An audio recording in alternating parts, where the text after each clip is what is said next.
The New South Wales Rural Fire Service is the world's largest volunteer fire service.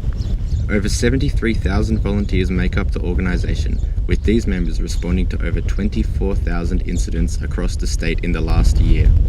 With the number of fire incidents in New South Wales rising steadily every year, the Rural Fire Service is on a mission to attract new volunteers. I went to the Get Ready weekend at Farringdon, a small community near the town of Braidwood, to find out how they are finding new members.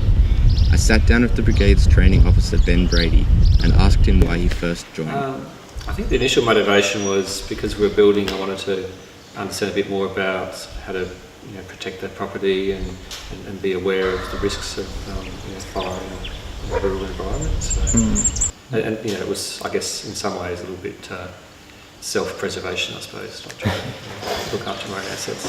So do you know any ways the RFS is trying to attract new volunteers? Certainly the events they do with the Get Ready weekends, they're really good because it sort of encourages local people to come and understand what the brigade's about and the service. So, and that's once a year, that's in September.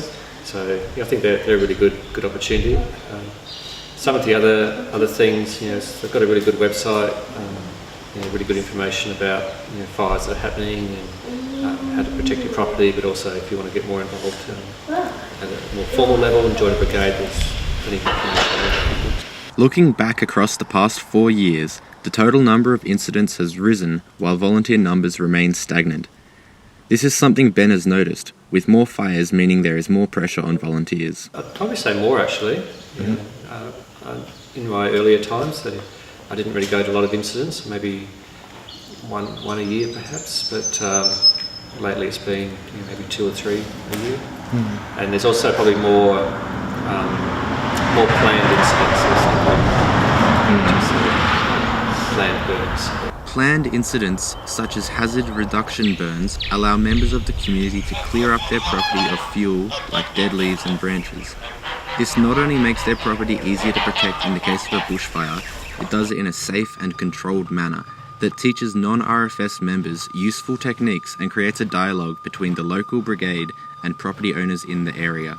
Sometimes they'll go away and do a burn on their own, and then it might get away from them, and they probably realise they should have asked for advice beforehand and/or assistance. Another issue the RFS is facing in some areas is finding active members who want to get involved.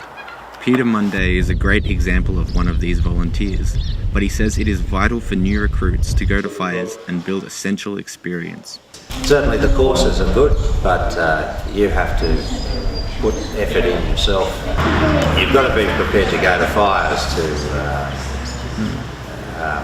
build on that training, because the training itself isn't nearly enough. It has been predicted that this summer could be one of Australia's worst bushfire seasons in decades, and Ben tells me now is a great time for people who might be interested to get involved. If you want to get involved, then it's a pretty welcoming organisation, lots of training available, so you can do as little or as much as you want. So it's up to everyone to decide what level of commitment they give, and everyone helps. The New South Wales Rural Fire Service is an integral part of the rural community, and it is imperative that new members continue to join the world's largest volunteer fire service. This has been Patrick Woods reporting for Now UC News.